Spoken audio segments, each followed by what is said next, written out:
Look like Caitlin Clark could be returning this week after all. Guys, for this one here, the Indiana Fever just dropped a bombshell that has the entire WNBA world completely losing their minds.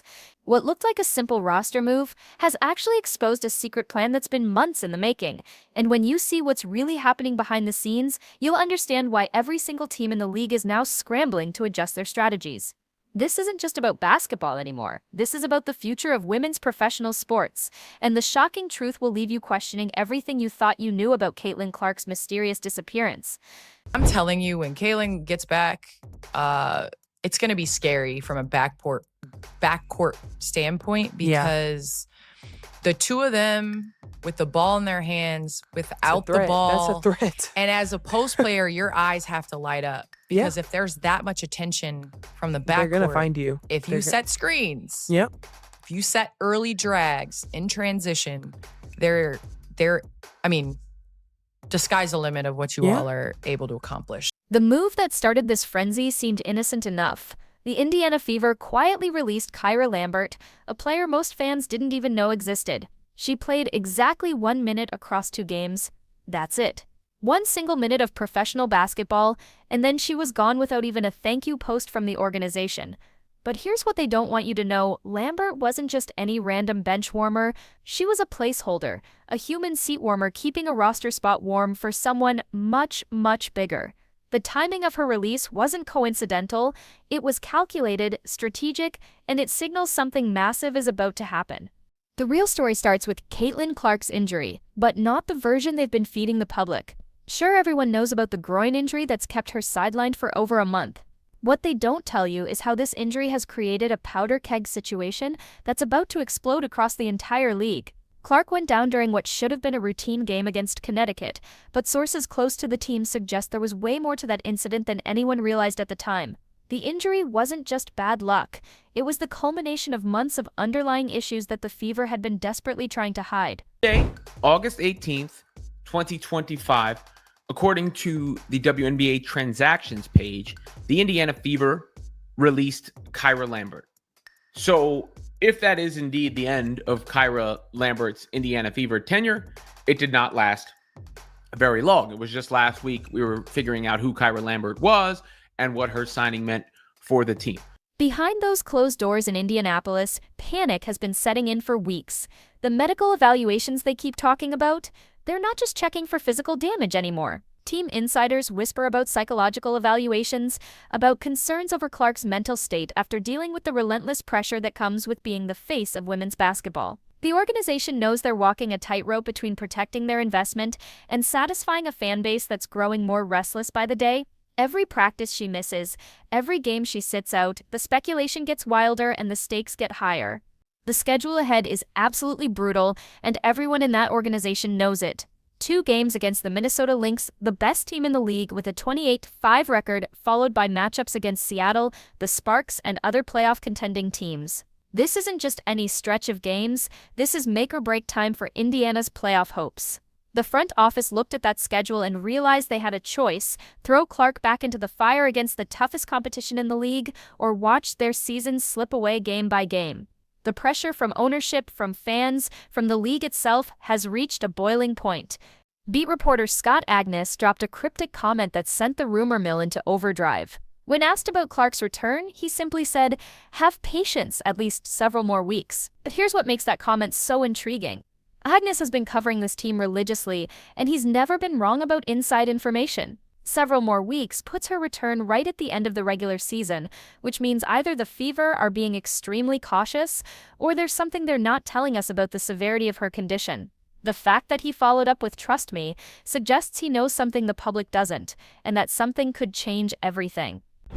So the Indiana Fever waived Kyra Maxwell, and she didn't even get a thank you post. She didn't even get a thank you post from the Indiana Fever. They didn't even get a "thank you, Kyra Maxwell." She didn't get a thank you post. But yeah, a lot of people are celebrating this because they think that Caitlin Clark's coming back. The financial pressure is crushing this organization from multiple directions. Without Clark on the court, ticket sales have plummeted, merchandise revenue has dried up, and the national TV ratings for Fever games have become an embarrassment. The WNBA built an entire marketing campaign around her rookie season, and now their biggest star is invisible when they need her most. The league office has been making calls to Indiana's front office, not so subtly suggesting that Clark's absence is hurting more than just the Fever purse. It's damaging the entire product. Television partners are asking uncomfortable questions, and sponsors are starting to get nervous about their investments. The All-Star Game debacle was the moment everyone realized just how serious this situation had become. Clark was named a captain, selected her own team, and generated more buzz for that exhibition game than the WNBA had seen in years. Then, just days before the game, she had to withdraw due to her injury. The league scrambled to find a replacement, but the damage was already done. Fans who bought tickets specifically to see Clark felt betrayed, and the national spotlight that was supposed to showcase women's basketball instead highlighted the fragility of building an entire league's popularity around one player. Head coach Stephanie White finds herself in an impossible position, caught between the medical staff's caution and the organizational pressure to get their star back on the floor. Every press conference becomes a verbal minefield where she has to balance honesty with hope, medical reality with business necessity. The coaching staff knows that without Clark, they're just another middle-tier team fighting for a playoff spot. With her, they become appointment television, a team that can sell out arenas and generate national headlines. The weight of that knowledge affects every decision they make. I've been referring to. I know Rudy from Come On Now the podcast. Shout out to Rudy. Rudy did a whole entire video breaking down what Holly Rose said. Is Caitlin Clark coming back within the next week or so? I personally wouldn't bring her back against the Minnesota Lynx, but also, depending on the severity of Sophie Cunningham's injury, I might not bring her back, period, for the rest of the season. I might play if Sophie can come back, if it's not serious, then maybe we are talking about Caitlin Clark coming back.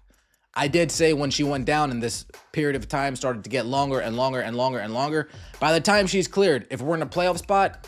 Social media has become a 24/7 conspiracy theory generator, with fans analyzing every word, every practice report, every social media post for clues about Clark's return. The Fever's official accounts have gone mostly silent, which only fuels more speculation. Ticket sales for upcoming games swing wildly based on rumors, and season ticket holders are demanding refunds for games they bought specifically to see Clark play. The organization is walking on eggshells, knowing that one wrong word could either create false hope or complete panic among their fan base. What most people don't realize is how Clark's absence has affected the entire competitive balance of the WNBA. Teams that were preparing specific defensive schemes to stop her suddenly have months to develop even more sophisticated game plans. Players who were looking forward to testing themselves against the league's most famous rookie have had to redirect their focus. The playoff race has shifted dramatically because Indiana, without their star, has become a much more vulnerable team. Every coach in the league is watching this situation closely, knowing that Clark's eventual return could completely reshape their own championship aspirations. The return strategy being developed behind closed doors is unlike anything the WNBA has ever seen before. Sources suggest the Fever are planning a carefully orchestrated comeback that involves not just medical clearance but psychological preparation, media management, and strategic game selection. They're not just going to throw her back into action, they're planning a campaign. The first game back will be chosen specifically for maximum impact with minimum risk, probably against a weaker opponent where she can shake off the rust without facing elite-level competition immediately. I think she's going to return by the end of the season. The question is, when? Are we really bringing her back against the Minnesota Lynx? Would that be the smartest idea? No, not really. Not really. Let's take a look. The Indiana Fever have been playing through the 2025 season under head coach Stephanie White. Indiana is led by Caitlin Clark, Aaliyah Boston, Kelsey Mitchell, Sophie Cunningham, and several other stars. While they have one of the best rosters in the league, they've been missing Clark. Clark has missed a majority of the season, currently working through a groin injury.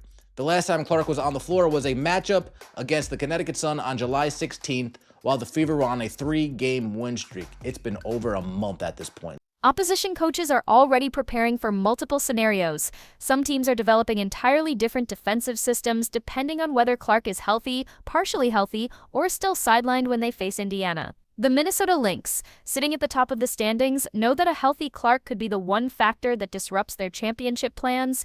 Seattle Storm coaches have been studying film not just of Clark's healthy games, but of how Indiana plays without her, preparing for both possibilities. Every team in the league has contingency plans based on her status.